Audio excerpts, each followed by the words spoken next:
What is the most heinous, unspeakable crime you have committed in public? I'm an adult in my mid-20s who has a very controversial way of punishing bratty children. I'm about 6 feet 7 inches, so even when I'm just trying to be friendly and meeting a family member's or friend's kid for the first time, I've noticed they get very high between their mother's legs, intimidated on sight if I'm not sitting down. So it's not hard for me to silence and intimidate a child, especially when I'm trying to. However, a few times I've been called out for my methods of punishing bratty children. One time I was pretty drunk with a friend at a Target buying a game called Risk. This little 5-year-old, Mexican kid with a mohawk, was being an insufferable little jerk in the action figure section. I heard him from like 5 aisles over and it was like nails on a chalkboard. I tell my friend, I'm gonna fart on this kid's head. Watch and learn. I saunter on over to the aisle in question and see the vile little prick calling his mom an idiot for not buying him a huge freaking G.I. Joe the movie vehicle.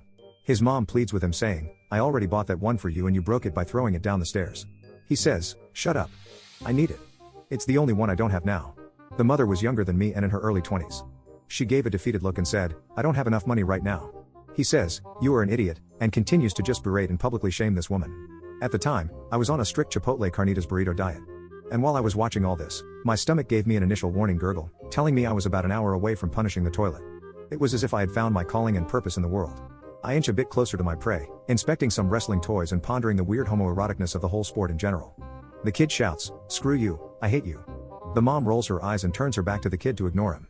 And could you believe it, the kid gets on his hands and knees and starts taking the toy out of the box. It's go time, you piece of crap. I position my back towards him and at this point I'm like 2 feet away from him. His head is down, getting frustrated with those goddamn twisty tie things, and I go for the kill.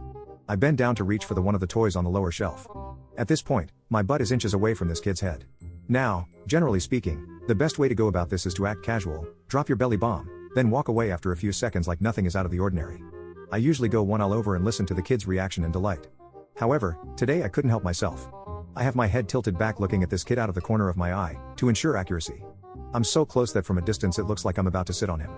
My friend sees this happening and can no longer contain himself. He's covering his mouth, but his hee-haw hyperventilating donkey chortle is fairly audible over the late 90s pop music playing on the loudspeakers.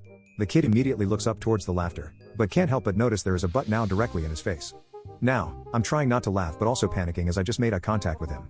He furrows his brow and I look over in the mother's direction, still back towards us. I relish in the moment and the look on this child's confused and naive face.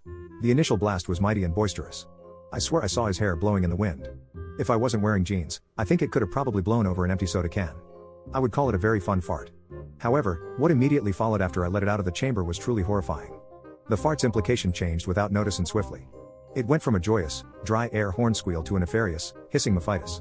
I think the little moppet noticed the hateful metamorphosis before even I did because he wretched his neck violently trying to get away from the personified evil being fumigated into his soul. Because of his positioning, it was all in vain as the only way out was forward and forward would mean certain death. I had positioned myself well on the higher ground, free to escape or relent at any time. However, the poor child was immobilized, biding his time until the cruel attack was over. Obviously, this child hadn't anticipated my strategic genius. In total, it lasted about 4 seconds, but for that kid, it must have seemed like time was frozen. The long-term severe brain damage which he no doubt suffered, only added to that effect. When I finished forcing the little boy to huff my farts, there was a silent, pregnant pause. The kid was clearly shocked and stunned. No one had ever stood up to this dwarf sociopath in his whole life. I had taken the words out of his mouth and filled it with fart.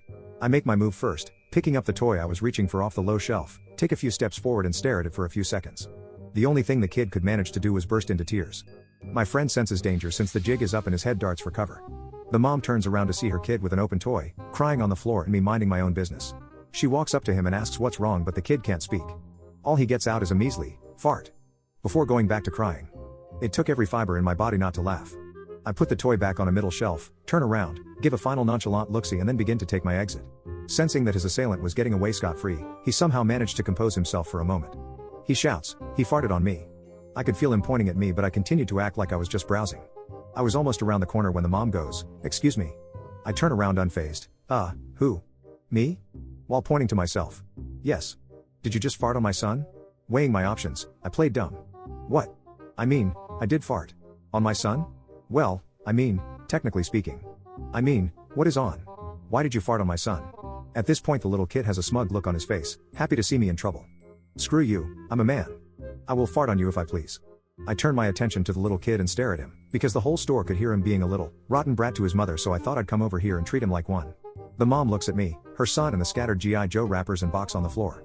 The mom is puzzled as to what to do and says, just go. That's my cue. I turn around and walk away with a little extra step.